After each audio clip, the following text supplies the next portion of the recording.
Banyak orang tua ingin anaknya berhasil, tapi sedikit mereka yang mengajarkan kegagalan. Nah, ini ijazah tuh katanya. Ijazahmu tuh ini katanya. Oh, jadi hasil karyanya itu. Menjadi santri itu jangan sekedarnya gitu. Jangan sekedarnya, harus ketika kita melakukan sesuatu itu total masuk di dalamnya begitu. Jadi banyak ambil pelajaran. Assalamualaikum warahmatullahi wabarakatuh. Waalaikumsalam warahmatullahi wabarakatuh. Hamdan wa syukranillah amma ba'du. Alhamdulillah teman-teman sekalian, kita bisa berjumpa lagi di acara Podsantren Syajarah Thayyibah ya. Kita masih akan membahas tentang seputar kehidupan Imam Zarkashi ya. Nah, Rifan sendiri masih itu sih, masih penasaran kan, ini masih banyak ya pembahasannya masih ada beberapa pandangan-pandangan tokoh yang menulis tentang kehidupan Imam Zarkashi ini. Baik, bismillah. Kita sekarang akan melihat sosok Kiai Haji Imam Zarkashi dari kacamatanya Kiai Haji Hamam Ja'far. Oh, Kiai Haji Hamam Ja'far. Kiai Haji Hamam Ja'far. Ini beliau ini kiai dari Pondok Pesantren Pabelan ya. Oh, Pabelan juga. Tapi masih satu angkatan gak sih sama Kiai Haji Idam Khalid itu? Oh, jauh. Kalau Imam Ja'far ini Kiai Haji Hamam Ja'far ini dia tahun 50-an. Oh, tahun 50-an. Berarti duluan Kiai Haji Idam Khalid. Dan jauh itu memang. Jauh. Jadi ini setelah kemerdekaan ini kalau Kiai Haji Hamam Ja'far itu. Ya, tahun 53.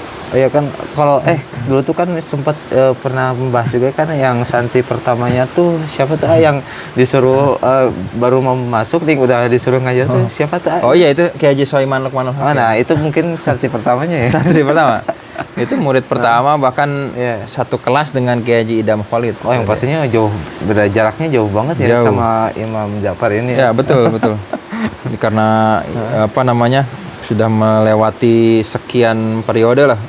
Itu masih masa penjajahan gitu ya. Masih penjajahan, terus kalau ini sudah lewat masa proklamasi nih. Oh gitu. Masa proklamasi. Jadi memang relatif sudah settle kalau dibilang Pondok Gontor ketika itu. Agak maju juga mungkin ya. Ya, kalau boleh kita bilang ya sudah ada kemajuan gitu. Tapi memang sudah banyak menghasilkan banyak alumni. Banyak murid. Kalau dulu kan cuma belas-belasan cuma ada satu kelas lah gitu, satu kelas. Apalagi sekarang. Makanya setiap santri dengan jumlah yang lumayan bertambah itu, mereka punya kesan tersendiri lah gitu. Nah, ini mungkin kesan-kesannya juga ya dari tokoh-tokohnya yang akan kita bahas ini. Betul. Nah, ini mungkin saya juga lagi-lagi nanti akan ngederes lah gitu ya. Ini bagaimana pandangan Kiai Haji Hamam Ja'far itu terkait dengan Kiai Haji Imam Zarkashi. Saya ambil dari buku kumpulan tulisan Kiai Haji Imam Zarkashi di mata umat gitu. Nah, ini menarik nih, Kiai Haji Imam Ja'far sendiri dia menuliskan di sini dalam catatannya itu judulnya itu ditulis di sini, beliau itu Kiai Haji Imam Zarkashi tokoh spiritual. Nah, gitu, tokoh spiritual. Nah, karena kan memang seringkali kita melihat Kiai Imam Zarkashi itu tokoh dibalik kedisiplinan, terus kemudian akademiknya Pondok Gontor gitu. Nah, dan di sini kita lihat bagaimana lebih detail lagi Kiai Haji Imam Zarkashi dalam mendidik santrinya dengan pola yang dirasa berbeda dalam pandangan Kiai Haji Hamam Ja'far. Nah, ini Kiai Haji Hamam Ja'far mengatakan begini. Kenapa beliau itu tertarik mulai masuk Gontor? Beliau mengatakan, ketika saya masih duduk di sekolah menengah Islam, kata Kiai Hamam Ja'far. Saya pernah dipinjami sebuah buku oleh seorang pejuang. Buku itu berjudul Senjata Penganjur dan Pemimpin Islam. Wah, Gitu. Memang itu ada dulu pernah nulis. Ini buku apa namanya yang ditulis bersama dengan Kiai Haji Zainuddin Fanani, salah satu Trimurti, saudara itu beliau gitu ya. Tapi kalau sekarang masih terbitan nggak sih kalau buku itu? Ini saya terus terang mungkin ada ya. Tapi apakah diterbitkan ulang lagi sejauh ini harus sendiri belum tahu, dan saya belum pernah melihat baca. Melihat langsung ataupun baca itu belum pernah itu. Karena itu udah dulu banget ya. Dulu banget gitu ya, dulu banget. Iya. Tapi mungkin masih ada. Insya Allah masih ada kayaknya di apa disimpan. Kalau menurut Ares sih senjata penganjur itu apa sih? Ya ini ya penganjur itu kan mungkin semacam apa yang harus dipegang oleh seseorang ketika dia menjadi seorang pemimpin itu ya. Mungkin itu ya yang membuat menariknya Imam Ja'far itu. Hamam Ja'far ini ya. Nah, beliau mengatakan buku itu sangat menarik dan mengesankan katanya. Sehingga mendorong saya untuk mempelajarinya lebih mendalam. Gitu. Nah, karena tertera di situ pengarangnya Kiai Haji Imam Zarkasi dan Kiai Haji Zainuddin Fanani diterbitkan oleh Trimurti Gontor, akhirnya dia selalu terngiang-ngiang oleh kedua tokoh ini gitu. Nah, maka 2 tahun setelah itu Kiai Haji Hamam Ja'far itu pada tahun 1953 berangkat menuju Gontor. 1953. 53 ya. Pokoknya berapa tahun setelah kemerdekaan ya. 45, 5 tahun berikutnya 50, 5 tahun, 13 tahun kemudian lah. Berarti jarak udah ketahuan berarti jarak dari antara Imam apa yang tadi itu Idam Khalid dan Sulaiman Luqmanul Hakim itu jauh. 13 tahun. Jauh banget. Dari kemerdekaan saja udah 13 tahun. Iya. Nah, beliau akhirnya datang berangkat ke Gontor, nyantri ke beliau Kiai Haji Imam Zarkasi.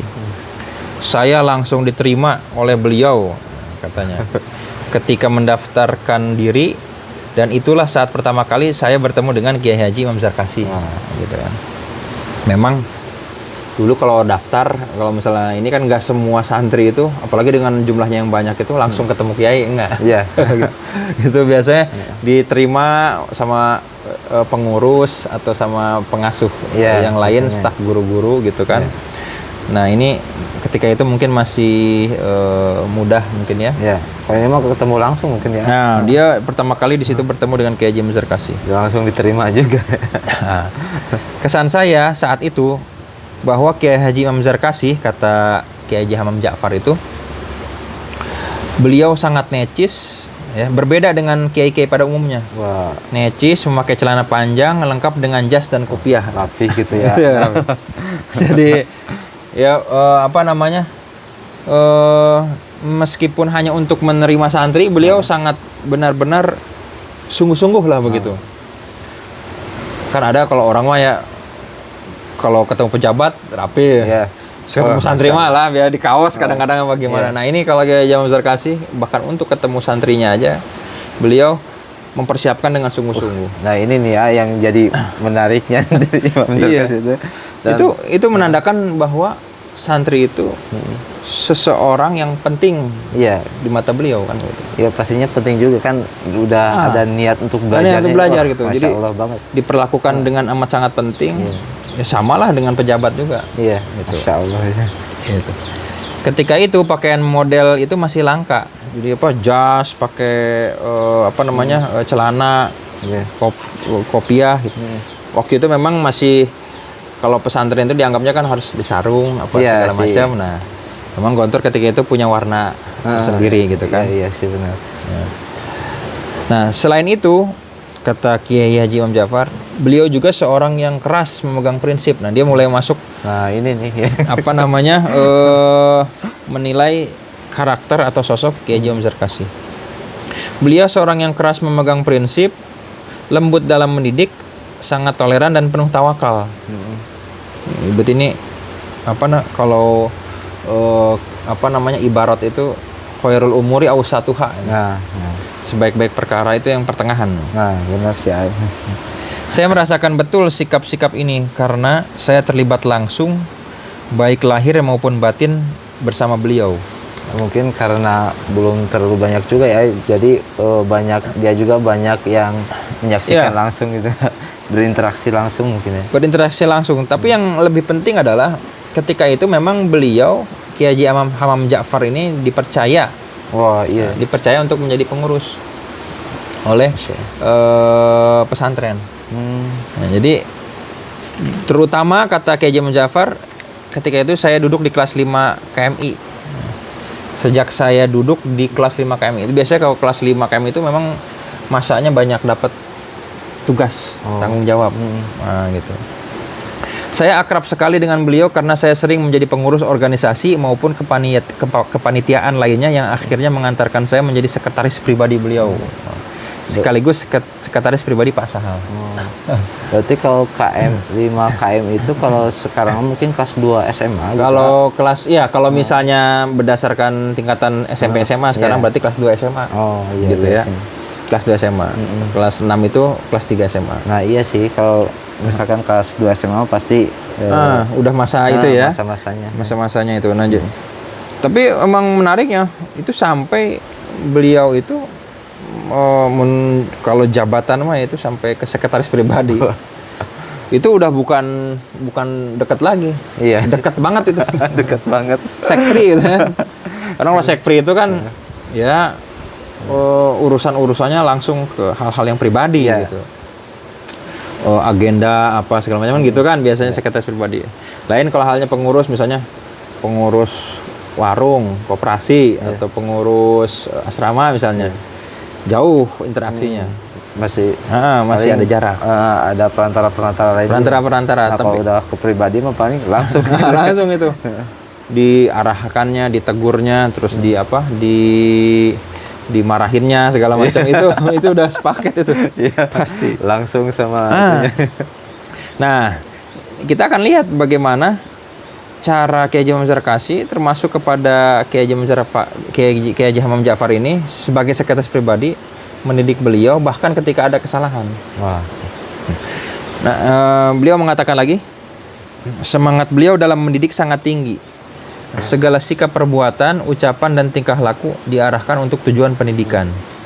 Kesimpulan pertama saya, kata Kiai Haji Hamam Ja'far, beliau tampak otoriter. Wah, gitu ya. Tampak otoriter. Tapi setelah sekian lama terlibat langsung dengan beliau, ternyata beliau adalah orang yang demokratis, ramah dan lembut. Nah, gitu. Itu yang tampak otoriternya mungkin belum dalam belum gitu. Interaksi lebih banyak gitu. Mungkin hanya pandangan sekilas secara umum. Karena memang ketegasannya itu beliau itu ketegasan beliau. Pertamanya kalau lihat kayak tegas kayak kayak ini harus itu gitu kan. Nah, gitu. Tapi setelah beliau ikut dengan Pak Azhar, memang akhirnya merasakan bahwa segala sikapnya itu diambil tidak semata-mata tanpa alasan. Gitu. Mungkin kalau pertamanya dia tuh mengira kayak otoriter gitu. Kalau mentalnya lemah, kayaknya kabur kayaknya. Iya, orang itu sekarang kalau ditekan sedikit langsung ciut itu. Dan faktanya udah banyak banget kan guru-guru sampai banyak kan yang ustadz-ustadz juga, karena mungkin masalah sepele sampai dipenjarain juga kan sekarang. Iya itu yang Cianjur ya. Yang Cianjur itu. Baru di ini itulah artinya memang perlu diimbangi pada akhirnya segala kemudahan dan kenyamanan, kemenarikan situasi zaman saat ini itu dengan penanaman mental karakternya. Supaya sekali pencetret langsung gitu. Makanya nih pas banget nih kita membahas tentang buku ini, tentang masa-masa mungkin murid dan guru pada masa zaman dulu. Siapa tahu bisa kita gunakan lagi pada masa sekarang gitu. Dari karakternya gitu. Kalau mengambil kaidah itu al-muhafadzatu ala qadimis sholih wal akhdhu bil jadidil aslah. Ada hal-hal yang memang nilai-nilai yang lama yang memang perlu tetap dijaga sambil kita terus mengambil inovasi-inovasi yang baru yang dirasa lebih baik gitu. Kalau di zaman sekarang kita bisa kalau mengikuti mungkin dari ada era digital, kita mungkin nggak boleh ketinggalan juga ya kalau ada era digital gitu. Iya. Di dalam kalau misalkan informasi-informasi kita sekarang lebih mudah. Tapi kalau misalkan kalau dalam belajar itu mungkin bagusan yang dulu ya. Lebih ke ini memang lebih ke daya tahan ya. Iya, daya tahannya sih. Daya tahan memang. Ya sekarang kan orang mudah untuk bisa menjadi apapun ya. Iya. Jadi YouTuber jadi apa itu mereka tahu segalanya. Tapi sejauh mana mereka bertahan menghadapi godaan, menghadapi apa namanya itu kegagalan kayak gitu. Banyak orang tua ingin anaknya berhasil. Iya. Tapi sedikit mereka yang mengajarkan kegagalan. Iya. Gitu. Ayo kamu harus sukses, harus berhasil ini. Tapi tidak banyak mereka yang mengajarkan atau mendidik anaknya bagaimana menghadapi kegagalan. Nah, gitu. itu sih. Ayo di push, sukses, tapi nggak mau diungguli, nggak mau dikalahkan. Ketika mereka menempati ranking 1, juara 1, seolah-olah memang itu prestasi terbaik.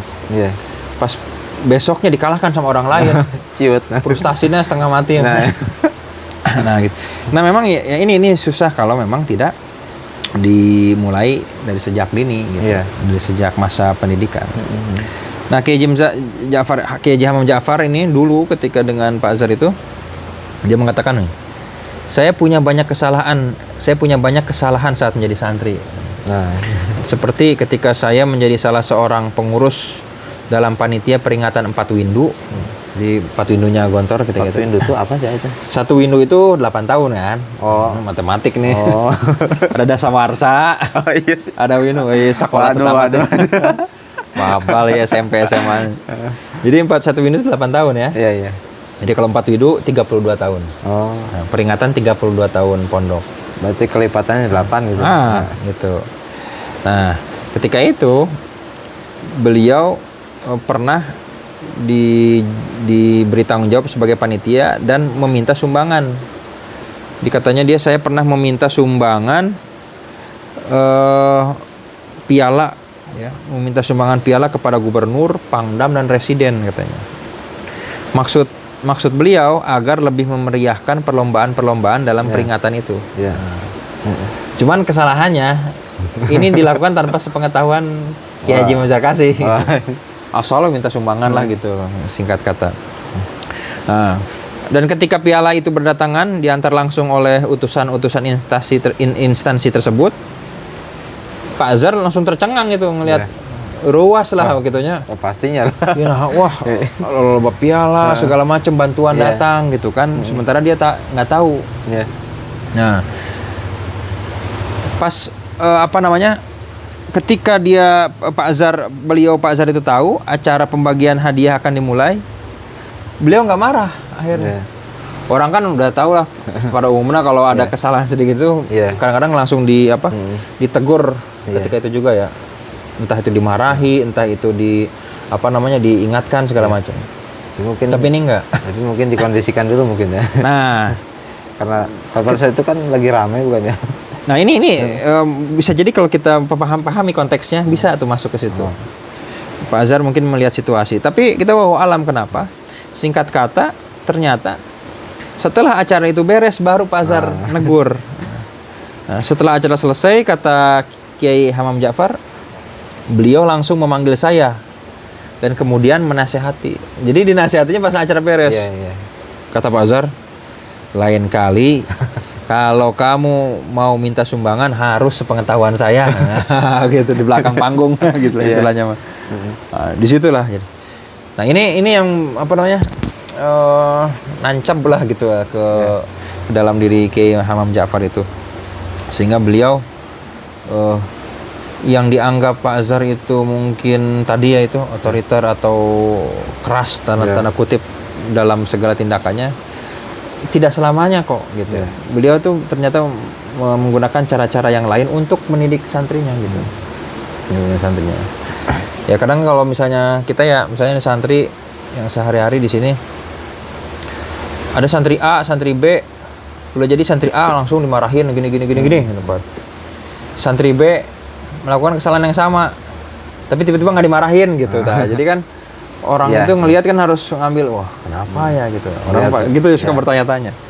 Nah, itu dan ternyata kalau kita ada wilayah-wilayah yang santri itu belum nangkep, belum menjangkau kebijaksanaan yang diambil oleh guru gitu.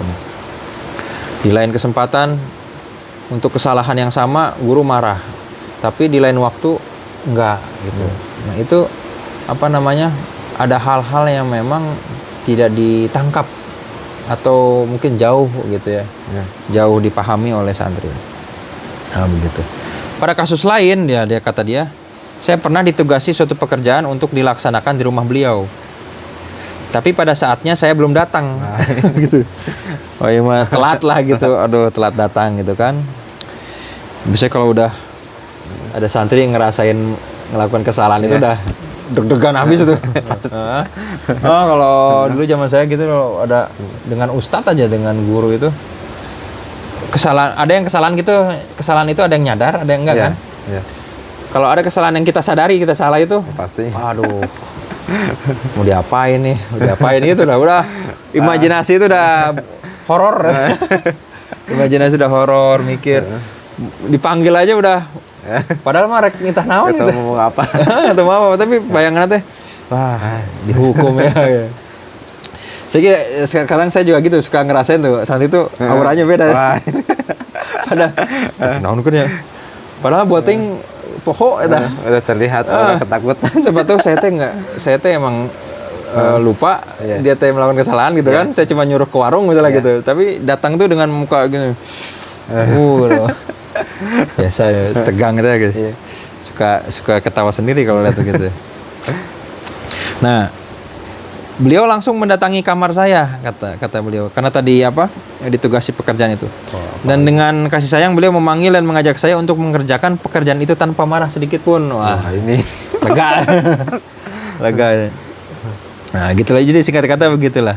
Ini kenangan Kiai Hamam Jafar. Kesalahan saya sebetulnya sangat banyak, tapi beliau selalu memaafkan. Insyaallah.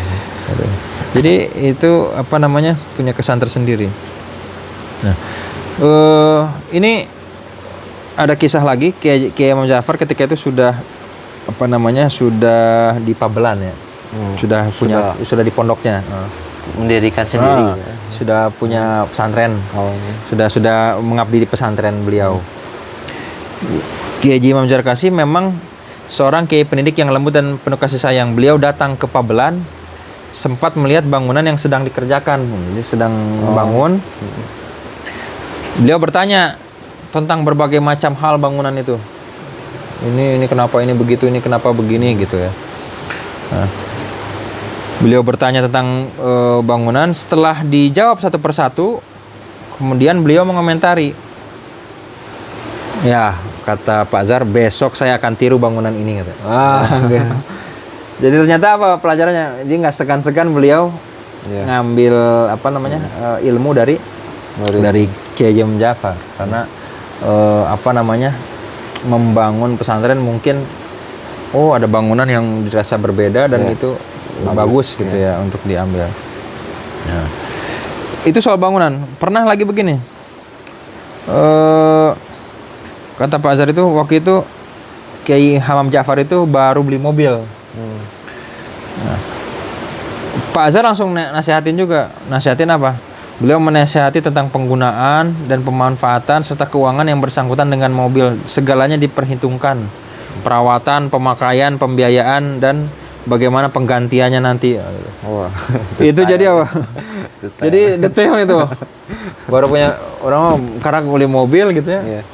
Itu sudah, ini ngerawatnya gimana, ini nanti biayanya bagaimana gitu kan, ini makainya untuk apa, saking detailnya. Dan memang saya pernah ini mendengar dari salah satu pengusaha top di Indonesia, pengusaha besar, Khairul Tanjung ya. Khairul Tanjung itu kan salah satu ciri ini, kalau ada relate benang merah dari kepemimpinan itu, di antara kemampuan atau keterampilan yang mesti dimiliki oleh seorang pemimpin, terutama pengusaha, itu adalah dia harus menguasai detail. Iya. Oh, Iya, benar-benar. Kayak gitu. Menguasai detil gitu. Jadi kalau dia tidak terampil menguasai detil, dia berarti tidak terampil menguasai persoalan. Makanya emang dituntut meskipun itu bukan bidangnya gitu. Dan saya secara pribadi merasakan eta benar gitu. Untuk urusan keran aja untuk urusan keran aja mesti ngerti itu. Iya. Padahal misalnya ilmu keran aja nggak tahu. Ya. Urusan genteng bocor, ini arah instalasi listrik bagaimana, harus walaupun kita secara praktik operasionalnya nggak ngerti, tapi secara apa namanya alur, detil cara bekerjanya harus tahu. Gitu. Nah, KJ Margasi pernah begitu tuh, sampai begitu. Di luar ini juga pernah ada gini. Ada sekarang masih ada nih, ada Ustadz Nur Syahid namanya. Itu Dari Gontor juga. Alumni. Beliau masih menjadi guru sekarang di Gontor, jadi guru sepuh, guru senior. Ustadz Nur Syahid sekarang beliau ketua IKPM. Ketua IKPM itu Ikatan Keluarga Pondok Modern. Nah, beliau itu sebelum sekarang jadi ketua IKPM, beliau itu adalah andalan atau kalau bisa dibilang ya tangan kanan lah untuk urusan pembangunan. Wah, harus detail banget. Urusan pembangunan gitulah pokoknya mah. Pasir apalah gitu udah ngerti, harus ngerti. Ustadz Nur Syahid itu. Di suatu ketika beliau pernah cerita, Ustadz Nur Syahid itu. Dulu saya itu katanya dikirim, jadi waktu mengabdi itu dikirim ke salah satu mungkin pengusaha material lah gitunya, atau ahli bangunan gitu sama Pak Azhar. Saya kurang ingat tepatnya, yang penting di luar kota Ponorogo. Kamu pergi ke sana, ke si bapak itu belajar bangunan. Ke sana berangkat tuh ya, cerita Pak Azhar tuh. Ini itu. Jadi waktu itu beliau disuruh jadi mau bikin bagaimana caranya supaya ada, kalau bangun itu ada katrol lift naik ke atas begitu. Jadi Pak Azhar itu pengen begitu. Itu suruh ke sana. Sampai katanya ke sana itu bingung. Loh, itu ngapain disuruh belajar ke sini? Nggak tahu Pak Kiai. Kata bapak si itunya tuh, ahli bangunan itu. Ini emang salah satu keunikan kiaimu ini katanya. Dikirim kok ke tempat yang aneh, ke saya orang belajar mengaji kemana? Dikirim. Udah ke sana dia belajar ngikut tuh ya. Belajar bangunan ini itu. Ngadu kayak gitu kan. Oh iya pokoknya kasar dari mulai harus analiti fisik segala macam. Karena kalau depan juga lihat di sejarah-sejarah Gontor itu ada kan yang tujuannya belajar di Gontor tuh ada yang mencetus juga, nggak hanya di akademik aja kan. Iya, nggak jadi kelas. Kayak gitu. Ada yang petani juga bisa kan. Oh iya ya. Ya karena gitu diajarkan torikohnya. Iya. Diajarkan torikoh mentalnya gitu. Nah, jadi begitu ke sana. Udah beres lah, dianggap beres beberapa hari. Balik lagi kembali ke Pak Azhar. Kata Pak Azhar tuh, apa yang mendapat? ini katanya. Kamu ini belum belajar katanya. Wah, lama belajar di sana, balik ke ini belum belajar. Kata-kata, waduh. Balik lagi ke sana katanya. Terus dikasih tahu katanya, yang kamu harus tahu adalah gimana caranya bikin yang itu tadi yang dipengenin sama Pak Azhar itu. Balik lagi tuh, capek-capek hanya untuk belajar gini dong, kasih tahu. Istilah katanya gitu ya. Belajar ke sana, akhirnya dia pulang. Balik lagi setelah kembali lagi ke ahli bangunan tadi, balik lagi ke Pak Azhar. Akhirnya bawa dia masterpiece buat inian yang dia bikin akhirnya. Pak Azhar, ini saya mah. Nah, Padahal kalau langsung belajar ginian kan itu 1 tahun juga dia langsung bikin, diterima. jadi dia bikin caranya bagaimana nih supaya ada kayak ini tuh naik ke atas, naik turun, ada lift gitulah. Kayak model lift gitulah. Padahal bikin kalau bangunan. seandainya pertama langsung belajar itu kayaknya langsung diterima ya. Pak Azhar, dan yang saya berkesan itu saya pribadi, kata Pak Azhar bilang gini, diceritakan oleh satu saya. Nah, ini ijazah tuh katanya. Ijazahmu tuh ini katanya. Ini katanya, oh, jadi hasil karyanya itu. Oh, ini yang kamu ijazah yang disebutkan ijazah tuh ini katanya. Oh, baik Pak Azhar, udah akhirnya ikut lagi. Terus akhirnya ya beliau bahkan sama waktu saya masih jadi santri, Ustadz Nur Syahid itu masih beliau yang kalau ada proyek pondok-pondok cabang bikin bangunan segala macam, itu beliau yang diutus untuk jadi bukan cuma ini, jadi konsultasi, jadi apa gitu, tahu segala macam. Salah satu andalannya. Berarti Ustadz Syahid itu ngalamin juga sama Pak Azhar. Masih mengalami sampai sekarang. Nah, itulah artinya kemampuan untuk satu mau belajar dan cepat belajar harus gitu. Jadi kita itu kalau bekerja nggak sekedar bekerja asal-asalan, berbuat nggak asal berbuat gitu. Apa yang harus kita ambil gitu. Jadi kalau boleh jadi kita misalnya begini, taruhlah ini ada kameramen gitu ya. Iya. Kameramen A, kameramen B.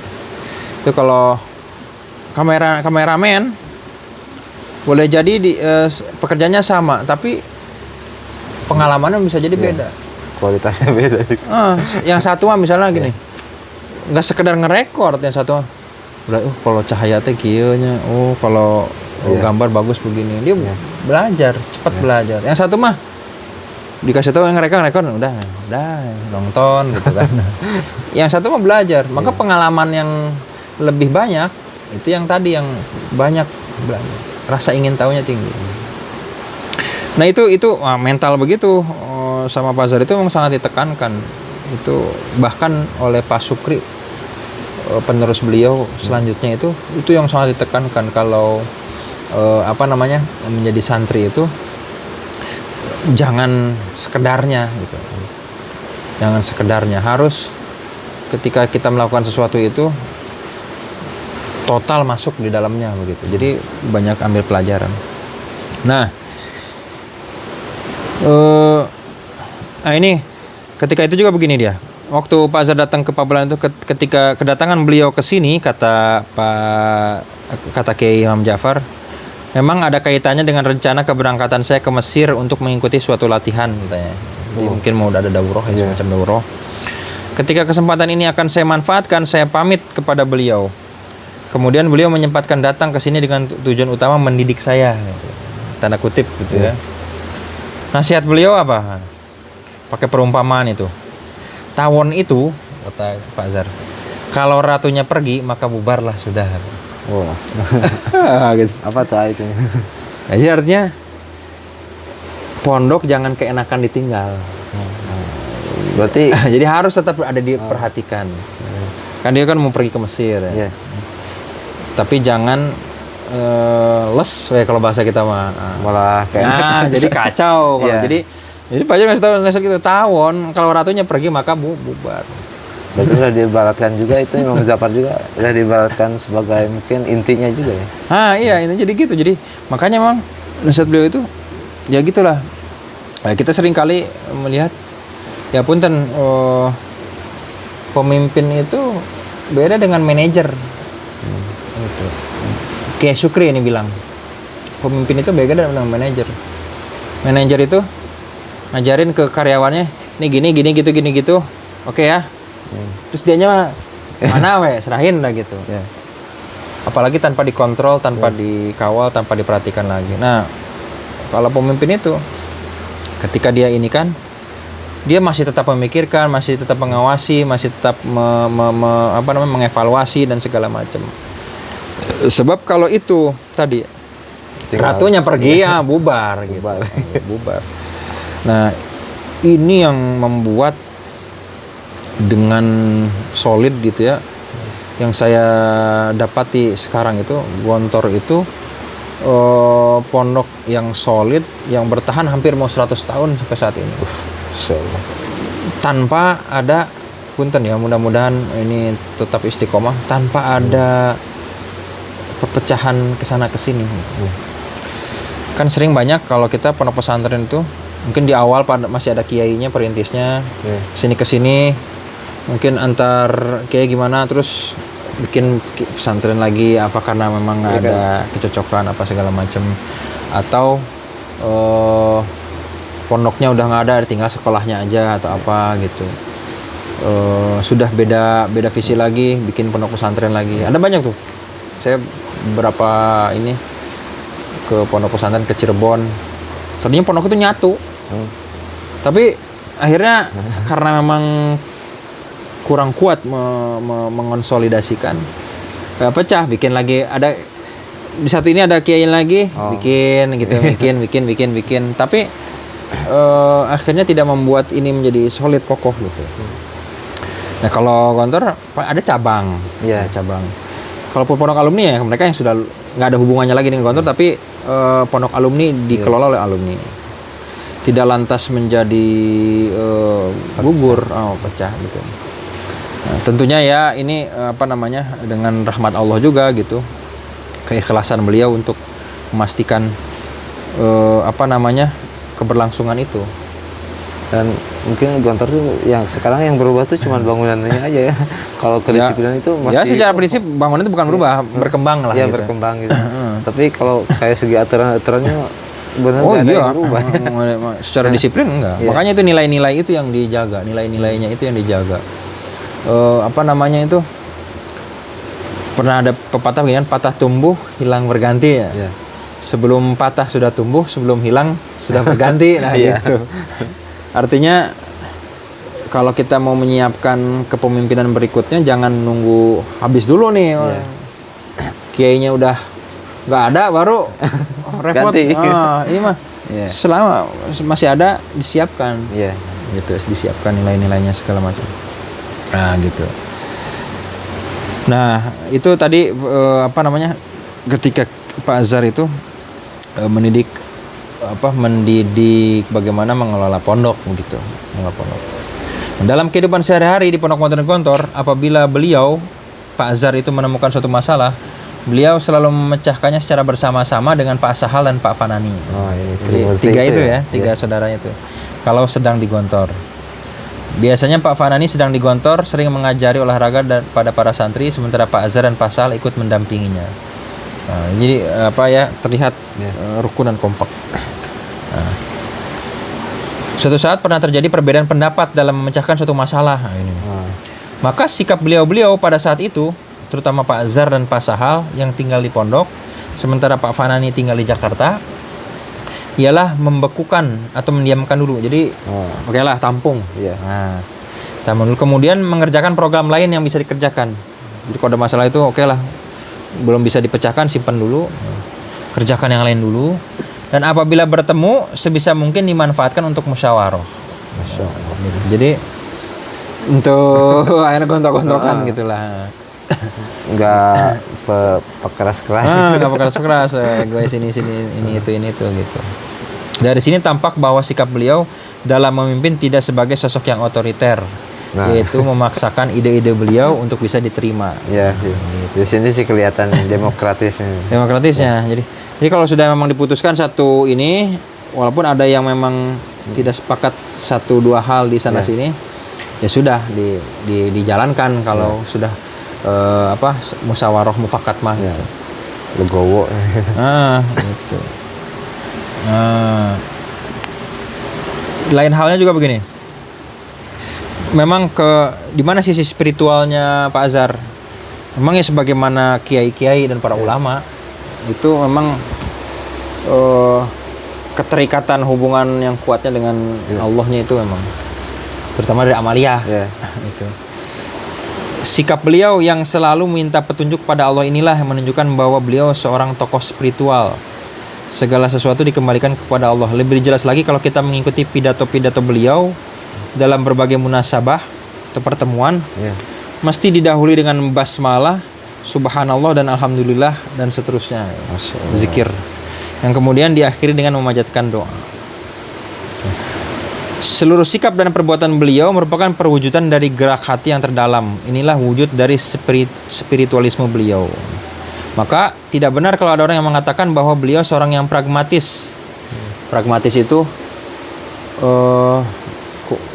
ngikutin pada umumnya lah. Batur kieu orang kieu. Kieu itu pragmatis lah. Iya. Karena beliau punya semangat jiwa, punya nilai dan punya tujuan. Jadi tindakan itu memang kalau bukan pragmatis itu harus dilandasi dengan alasan. Harus alasan. Jadi kenapa ente ngajar? Ya batur ge ngajar. Begitu. Berapa ente mas antren? Ting batur ge mas antren. Nah itu pragmatis tuh. Ente kenapa kerja? Geus kudu kituna. Gawe naon?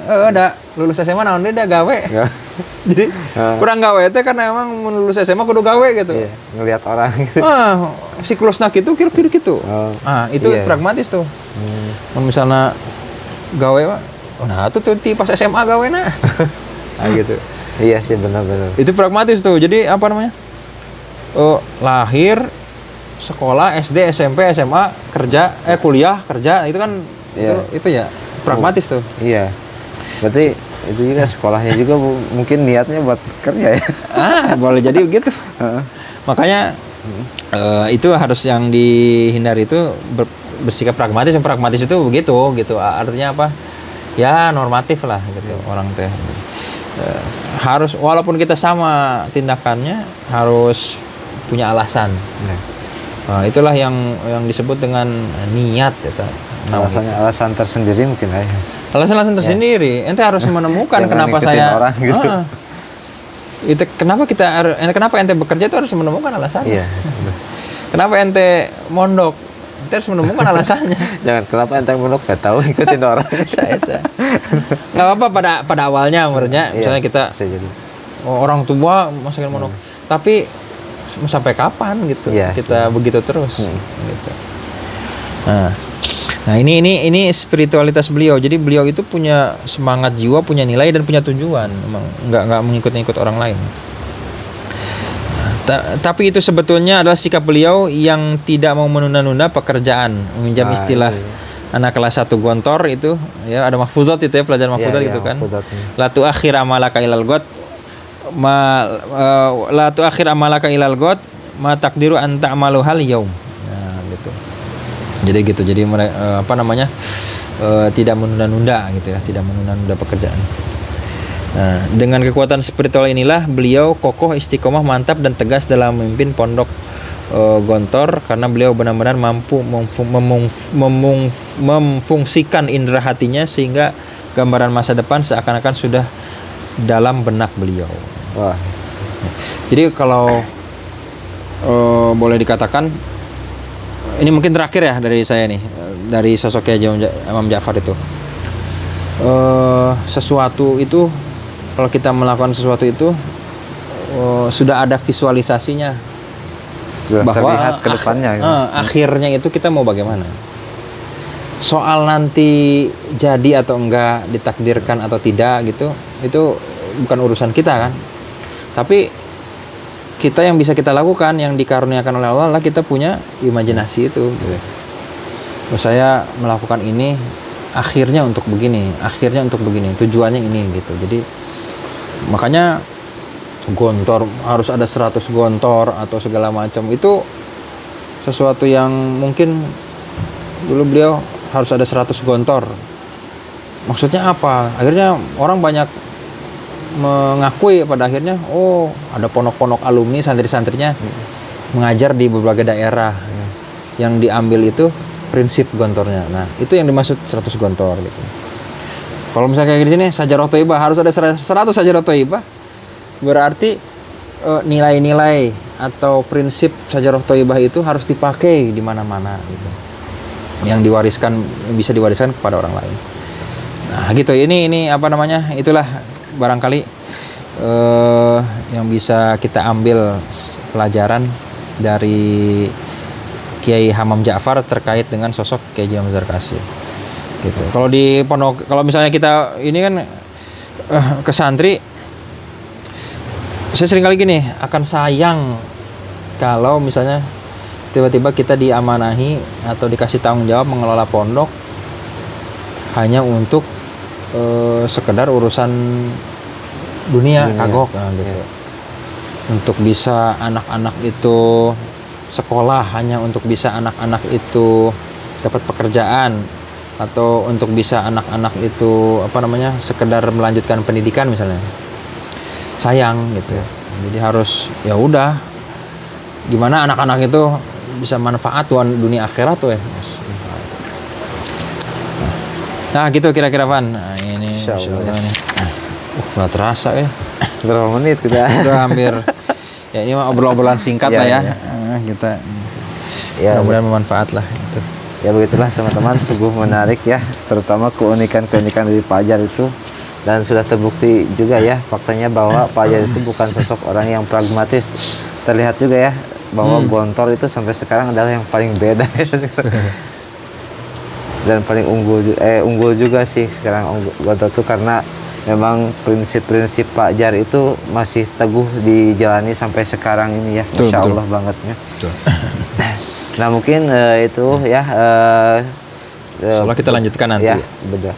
Insya Allah kita lanjutkan lagi ya, bedah buku mungkin ya ini acaranya. Mengupas tentang kehidupan Kiai Haji Imam Zarkasih menurut beberapa tokoh-tokohnya ya.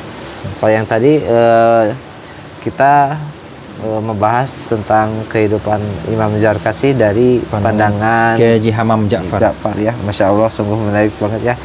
Nah insya Allah nanti kita bahas lagi di lain pertemuan waktu ya. Nah, mungkin cukup sekian.